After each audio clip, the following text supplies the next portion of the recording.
Friends अस्सलाम वालेकुम। कैसे हैं सब? ठीक है, उम्मीद है सब खैरियत से होंगे। आज हमारा चैप्टर 9 जो है कंप्लीट हो जाएगा। लास्ट टॉपिक है रेडिएशंस। इससे पहले हम कंडक्शन और कन्वेक्शन के बारे में डिटेल में पढ़ चुके हैं। हीट के ट्रांसफ़र होने के तीन ही मेथड होते हैं। नंबर 1 पे कंडक्शन, नंबर 2 पे कन्वेक्शन और नंबर 3 पे आज हम रेडिएशन के बारे में पढ़ेंगे। पेज नंबर 201 एंड 202 पे ये टॉपिक दिया हुआ है। इसके अलावा आज हम देखेंगे कि थर्मल रेडिएशंस क्या होती हैं, रेडिएशन की क्या डेफिनेशन है, कौन से फैक्टर्स होते हैं जिसकी वजह से रेडिएशन की स्पीड ज़्यादा हो जाती है। इसके अलावा लेस्ली क्यूब जो है इसका क्या कंसेप्ट है। तो वन बाय वन इसको हम देखेंगे। तो let's start the lecture.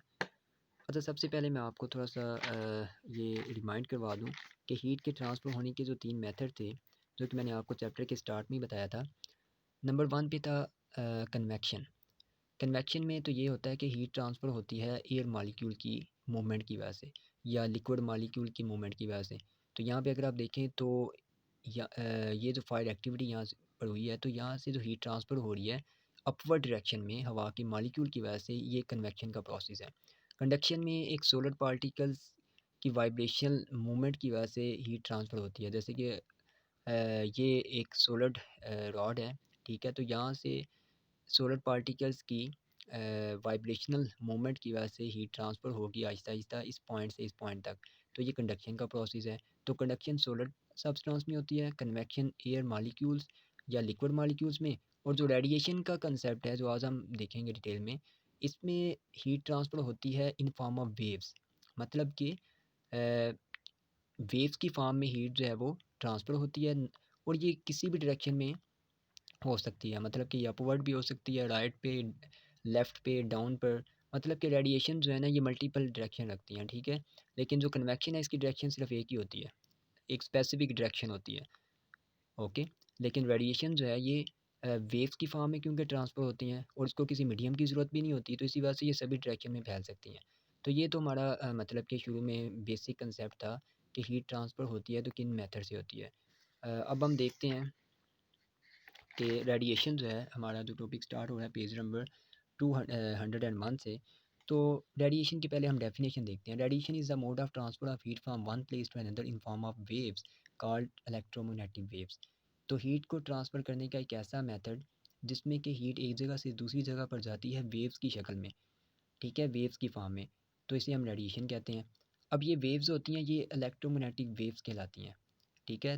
Electromagnetic waves ऐसी वेव्स होती हैं जिनको गुजरने के लिए किसी मीडियम की ज़रूरत नहीं होती, ठीक है? आमतौर पर ये होता है कि साउंड वेव्स की अगर हम एग्जांपल लें ना, तो साउंड वेव ऐसी वेव्स हैं जिनको गुजरने के लिए मीडियम की ज़रूरत होती है। क्योंकि जब हम बोलते हैं तो हमारी आवाज़ दूसरों के कानों तक जाती है। तो ये आवाज़ दूसरों के कानों तक किस तरीके से जाती है या किसकी वजह से जाती है, वो हवा की वजह से। अगर हवा ना हो, अगर एयर ना हो, तो आवाज़ भी एक जगह से दूसरी जगह पर ना जाए। तो मतलब कि साउंड की वेव्स के लिए मीडियम की ज़रूरत होती है, उसको एक जगह से दूसरी जगह पर जाने के लिए मीडियम की ज़रूरत है। लेकिन जो हीट वेव्स हैं या ये जो इलेक्ट्रोमैग्नेटिक वेव्स हैं, इनको किसी मीडियम की ज़रूरत नहीं होती। अब सूरज की रोशनी सूरज की जो से जो हीट जनरेट होती है, वो ज़मीन तक कैसे पहुँचती है? ठीक है, वो रेडिएशंस की फ़ॉर्म में पहुँचती है, वो थर्मल रेडिएशंस की फ़ॉर्म में ज़मीन तक पहुँचती है, ठीक है? क्योंकि स्पेस में हवा तो मौजूद नहीं है, ठीक है? कि अब अगर वहाँ पे कोई मीडियम मौजूद नहीं है, तो इसका मतलब है कि हीट जो वहाँ पे जनरेट हुई है, ठीक है? सूरज से जो हीट जनरेट होगी, वो सारी की सारी ज़मीन तक रेडिएशंस की फ़ॉर्म में पहुँचेगी, वेव्स की फ़ॉर्म में ज़मीन तक आएँगी, ठीक हो गया? तो sun is the major source of heat energy. अब इसमें जो हमारे पास थर्मल रेडिएशंस बनती हैं सूरज से, वो दरअसल 2 तरह की होती हैं। एक उसमें इंफ्रारेड रेडिएशन है और एक अल्ट्रा वायलेट रेडिएशंस हैं। जो इंफ्रारेड रेडिएशंस होती हैं, इनकी वेवलेंथ ज़्यादा होती है, जैसे कि आप इस डायग्राम में देख सकते हैं। और जो अल्ट्रा वायलेट रेडिएशंस होती हैं, इनकी वेवलेंथ कम होती है। विज़िबल लाइट की वेवलेंथ जो है उससे भी कम होती है, ठीक है? तो ये आपको थोड़ा-सा कंसेप्ट इसमें पता होना चाहिए कि इंफ्रारेड रेडिएशन जो हैं, इनकी वेवलेंथ ज़्यादा होती है और अल्ट्रा वायलेट रेडिएशंस की वेवलेंथ कम होती है। जैसे कि आप इस डायग्राम में भी देख सकते हैं, ये वेवलेंथ ज़्यादा है, ये वाली वेवलेंथ कम है और ये उससे भी कम है। ठीक हो गया? तो सूरज से आने वाली हीट जो है वो ज़मीन तक किस तरीके से ट्रांसफ़र होती है, by the process of radiation, okay. अच्छा, इसके अलावा आपको इसमें ये जो लाइन मैंने यहाँ पे मार्क की हुई है, ये भी आप अपनी बुक पे भी कर सकते हैं, इंपॉर्टेंस लाइन है। इसमें मैं आपको बता देता हूँ क्या लिखा हुआ है, ये पूरा पैराग्राफ यहाँ से स्टार्ट हो रहा है और नेक्स्ट पेज पे यहाँ तक। अच्छा, इसमें उन्होंने बेसिकली एक हीटर की एग्जांपल दी है। वो कहते हैं कि जब आप हीटर को ऑन करते हैं रूम में, तो हीटर से जो हीट ट्रांसफ़र होती है रूम में, वो दरअसल कंडक्शन के प्रोसेस से नहीं होती, ठीक है? क्योंकि एयर जो है वो अच्छी कंडक्टर नहीं होती हीट की। लेकिन यहाँ से जो हीट ट्रांसफ़र होगी या तो कन्वेक्शन से हो सकती है या फिर रेडिएशन से। क्योंकि कन्वेक्शन जो है इसमें क्या होता है, हवा के मॉलिक्यूल्स की डायरेक्शन जो होती है वो अमूमन अपवर्ड जो है यहाँ पे होती है। तो यहाँ से जो कन्वेक्शन की फॉर्म में हीट ट्रांसफ़र होगी वो तो सिर्फ़ एक ही डायरेक्शन में ऊपर की तरफ जो है वो फ़्लो करेगी। लेकिन अब हमें पता है कि हीटर यहाँ पे ज़ाहिर-सी बात ऑन है, तो यहाँ पे अगर कोई पर्सन बैठा होगा तो उसको भी तो हीट ट्रांसफ़र हो रही होगी। तो वो किस प्रोसेस से हो रही होगी? वो रेडिएशन के प्रोसेस से ही हो रही होगी। क्योंकि रेडिएशन में क्या होता है कि वेव्स की फॉर्म में हीट ट्रांसफ़र होती है और वो किसी भी डायरेक्शन में हो सकती है। वो अपवर्ड, राइट, लेफ्ट, डाउन किसी भी डायरेक्शन में हो सकती है। तो इस रूम का टेम्परेचर जो है वो आहिस्ता-आहिस्ता ज़्यादा होना शुरू हो जाता है, ठीक है? वो किस वजह से होता है?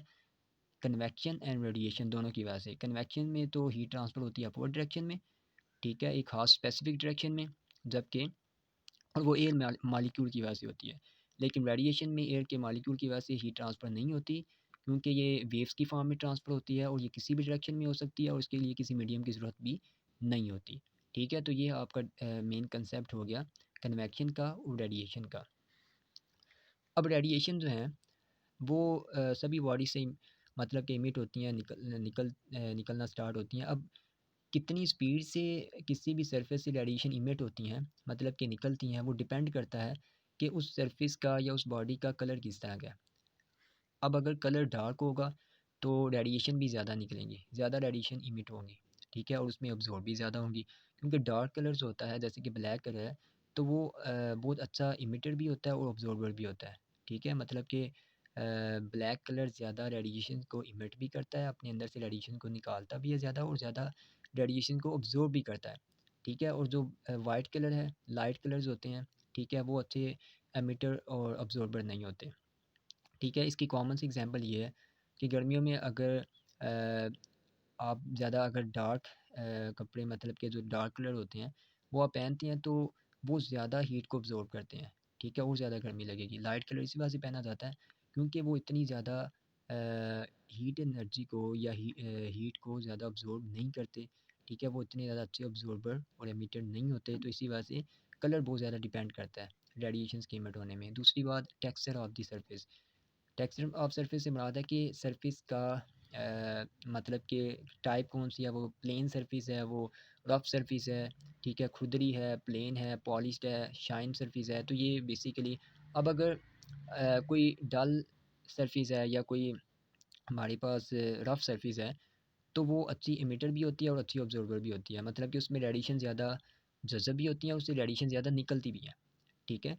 लेकिन अगर हम बात करते हैं शाइनिंग सिल्वर सरफेस, एक प्लेन सरफेस की, स्मूथ सरफेस की, तो उससे ना तो रेडिएशन इतनी ज़्यादा इमिट होती है और ना ही उसमें रेडिएशन अब्जॉर्ब होती हैं, ठीक है। मतलब कि जो उसमें हीट वेव्स होती हैं या हीट जो होती है वो इतनी ना तो जल्दी उसमें अब्जॉर्ब होती है और ना ही उससे मतलब कि इमिट होती है, निकलती है, ठीक है। बल्कि ऐसी सरफेस होती हैं ना जो कि प्लेन होती हैं, जो शाइनिंग सरफेस होती हैं, वो रेडिएशंस को रिफ्लेक्ट ज़्यादा करती हैं, ठीक है। मतलब कि उससे सरफेस से जब आके हीट वेव्स, जैसे कि अगर आप इस डायग्राम में देखें तो यहाँ पे हमारे पास दो सरफेस हैं, एक वाइट है, एक डल ब्लैक है, ठीक है। तो जो हमारे पास डल ब्लैक सरफेस है, ये अब्जॉर्बर भी अच्छी है और इमिटर भी। मतलब इसमें जो है इसका टेम्परेचर ज़्यादा जल्दी इंक्रीज़ होगा, लेकिन इसका टेम्परेचर इतनी जल्दी इंक्रीज़ नहीं होगा, ठीक है। क्योंकि इसका एक तो सरफेस जो है वो प्लेन है, शाइनिंग है, ठीक है। और यहाँ पे सरफेस अगर आप देखें तो डल है, ब्लैक है, तो इसका टेम्परेचर ज़्यादा होगा, इसमें से ज़्यादा हीट एनर्जी इमिट होगी और अब्जॉर्ब भी होगी, इसमें कम होगी, ठीक है। तो ये बात यहाँ पे बताई हुई है। इसके अलावा सरफेस टेम्परेचर अगर ज़्यादा मतलब कि टेम्परेचर अगर किसी चीज़ का ज़्यादा है तो उससे ज़्यादा रेडिएशन इमिट होती हैं, किसी चीज़ का टेम्परेचर कम है तो उससे रेडिएशन भी कम इमिट होती हैं। इसी तरह सरफेस एरिया, ज़्यादा सरफेस एरिया होगा कोई मतलब कि बड़ी चीज़ है तो उससे ज़्यादा रेडिएशन इमिट होंगी, और अगर एक स्मॉल सरफेस एरिया है तो उससे रेडिएशन भी कम इमिट होगी। नेक्स्ट अगर आप ये वाला पैराग्राफ देखें तो इस पैराग्राफ में ये लिखा हुआ है कि जिस चीज़ का टेम्परेचर ज़्यादा होता है, ठीक है, अपने सराउंडिंग के लिहाज से, मतलब कि इर्द-गिर्द की चीज़ों के लिहाज से, वो ज़्यादा रेडिएशंस को इमिट करती हैं, ठीक है। उसमें क्या होता है कि हीट जो है वो रेडिएशन की फॉर्म में इर्द गिर्द के माहौल में फैल जाती है। ठीक है, इसी तरह अगर किसी चीज़ का टेम्परेचर कम है तो उससे रेडिएशन इतनी ज़्यादा इमिट नहीं होती। मतलब कि अगर हम एग्जांपल लेते हैं चाय के कप की, उसको हम रूम टेम्परेचर पे रख देते हैं तो थोड़ी देर बाद उसका टेम्परेचर कम होना शुरू हो जाता है। ठीक है, क्योंकि उससे जितनी भी हीट होती है वो रूम में फैल जाती है, रेडिएशन की फॉर्म में या कन्वेक्शन की फॉर्म में। ठीक है, तो मतलब कि अगर किसी चीज़ का टेम्परेचर ज़्यादा है अपने सराउंडिंग, मतलब कि अपने इर्द गिर्द के माहौल के लिहाज से, तो उस चीज़ से ज़्यादा रेडिएशन जो हैं या वेव्स जो हैं वो निकलेंगी और रूम टेम्परेचर के मुताबिक अपने आप को वो एडजस्ट कर लेंगी और उस चीज़ का टेम्परेचर भी आहिस्ता आहिस्ता कम होना शुरू हो जाएगा, जिससे रेडिएशन जो है इमिट होना हो रही होंगी। ठीक हो गया? तो ये पैराग्राफ बेसिकली इसमें यही चीज़ बताई हुई है कि अगर टेम्परेचर किसी चीज़ का ज़्यादा होगा अपने सराउंडिंग के लिहाज से, अपने इर्द गिर्द के माहौल के लिहाज से, तो वो चीज़ ज़्यादा रेडिएशंस को इमिट करेगी, और अगर टेम्परेचर कम होगा उस चीज़ का अपने सराउंडिंग के लिहाज से, ठीक है, तो वो ज़्यादा रेडिएशंस को इमिट नहीं करेंगी। ठीक हो गया? उसके बाद लेस्ली क्यूब का क्या कंसेप्ट है जी? लेस्ली क्यूब दरअसल एक ऐसा क्यूब है, ठीक है, जिसके अंदर बेसिकली मतलब कि हॉट वाटर जो है फिल किया होता है। ठीक है, ये क्यूब की शक्ल का होता है और इसकी मतलब कि जितनी भी फेसेस होती हैं वो डिफरेंट मटेरियल की और मुख्तलिफ उनकी नेचर होती है। जैसे कि आप देखें, a Leslie cube is a metal box. ठीक है, मेटल का एक ये बॉक्स होता है having faces of different nature. ठीक है, जिसकी कि डिफरेंट फेसेस होती हैं, उनकी नेचर भी डिफरेंट होती है, उनका कलर भी डिफरेंट होता है। ठीक है, कुछ शाइनिंग सरफेस होती हैं, कुछ डल होती हैं। ठीक है, कुछ ब्लैक है, कुछ वाइट है। ठीक है, तो अब इसमें कौन-सी अमूमन 4 सरफ़ेस जो होती हैं, अगर आप देखें तो पहली सरफ़ेस है शाइनिंग सिल्वर सरफ़ेस। ठीक है, एक साइड इसकी शाइनिंग सिल्वर सरफ़ेस होती है, दूसरी डल ब्लैक, तीसरी वाइट सरफ़ेस और नंबर 4 पे कलर सरफ़ेस। ठीक है, कोई भी कलर जो है वो होता है। ठीक है, तो इसका काम क्या होता है? लेस्ली क्यूब दरअसल ये एक ऐसी डिवाइस है जो कि मतलब कि मुख्तलिफ़ तरह की वेरिएशंस को, थर्मल रेडिएशंस की वेरिएशन को मेजर करने के लिए इस्तेमाल होती है। ठीक है, मतलब कि आप इसको इस तरीके से डिफ़ाइन कर सकते हैं कि a Leslie cube is a device that is used to measure the thermal radiation emitted from the different object at the same temperature। ठीक है, ये डेफिनेशन आप जो है वो नोट डाउन भी कर सकते हैं। तो ये एक ऐसी हमारे पास एक ऐसी मतलब कि ये डिवाइस है जो कि किसी भी मुख्तलिफ़ तरह की सर्विस से निकलने वाली जो रेडिएशंस हैं उनको मेजर करने के लिए इस्तेमाल की जाती है। ठीक है, अब जैसे कि यहाँ पे ये वैसे तो हमारा टॉपिक जो है वो यहाँ तक कंप्लीट हो जाता है। पेज नंबर 202 पे स्मार्ट सिलेबस के मुताबिक यहाँ तक ही मतलब कि गिवन है, लेकिन नेक्स्ट पेज पे ये मैं आपको बता देता हूँ, ये टेबल में भी ये टेबल जो है लेस्ली क्यूब के बारे में ही है। जो डल ब्लैक सरफेस होती है उसमें मतलब कि रेडिएशन ज़्यादा इमिट भी ज़्यादा होती हैं और वो ऑब्जर्वर भी अच्छा होता है। ठीक है, तो डल ब्लैक सरफेस जो लेस्ली क्यूब की एक सरफेस एक साइड होती है। ठीक है, इसमें रेडिएशन जो है वो ज़्यादा इमिट भी होती हैं और रेडिएशन ज़्यादा ऑब्जॉर्ब भी होती हैं। ठीक है, लेकिन ये सरफेस मतलब कि रेडिएशंस को रिफ्लेक्ट इतना ज़्यादा नहीं करती, क्योंकि जब ऑब्जॉर्प्शन ज़्यादा हो रही है तो इसका मतलब है फिर रिफ्लेक्शन कम ही होगी। ठीक है, इसी तरह कलर सरफेस है, तो कलर सरफेस जो है ये एमिटर और ऑब्जॉर्बर जो है मतलब कि अच्छे एमिटर ऑब्जॉर्बर होते हैं, लेकिन रिफ्लेक्टर बैड है। ठीक है, वाइट सरफेस, ठीक है, अगर होगा लाइट कलर होगा तो एमिटर और ऑब्जॉर्बर दोनों बैड है। ठीक है, और रिफ्लेक्टर जो है वो गुड। इस तरह शाइनिंग सिल्वर सरफेस है, प्लेन सरफेस है। ठीक है, तो इसमें क्या होता है कि रेडिएशन जो है बहुत ही कम इमिट होती हैं, रेडिएशन बहुत ही कम जो है वो ऑब्जॉर्ब भी होती हैं, लेकिन ये रिफ्लेक्टर बहुत अच्छी होती हैं। मतलब कि ऐसी सरफेस जो कि शाइनिंग है। ठीक है, जैसे कि अगर आप इस एग्जांपल में देखें तो ये लाइट वेव्स को रिफ्लेक्ट ज़्यादा करेंगी। ठीक है, लाइट वेव्स हीट वेव्स को ज़्यादा रिफ्लेक्ट करेंगी, लेकिन अब्ज़ॉर्ब कम करेंगी। मतलब कि इसका टेम्परेचर इतनी जल्दी ज़्यादा नहीं होगा। इससे जितनी भी हीट आएगी वो रिफ्लेक्ट होके वापस चली जाएगी, इसमें अब्ज़ॉर्ब नहीं होगी। तो बेसिकली इस बात का ये मतलब है जो इस टेबल में उन्होंने बताया हुआ है। ठीक है, तो यहाँ तक आपका ये टॉपिक और चैप्टर कंप्लीट हो जाता है। इसमें मैं आपको एक दफ़ा मार्क भी करवा देता हूँ शुरू से। यहाँ से हमारा चैप्टर स्टार्ट हो रहा था, तो ये वाला पेज 195 इंक्लूड था, ये मैंने आपको पहले बता दिया था। पेज नंबर 196 भी इंक्लूड है, पेज नंबर 197 भी इंक्लूड है।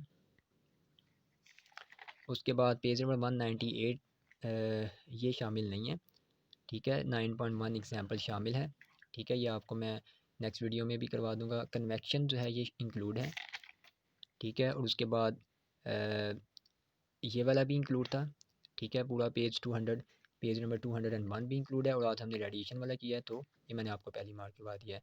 Okay, thank you, have a nice day.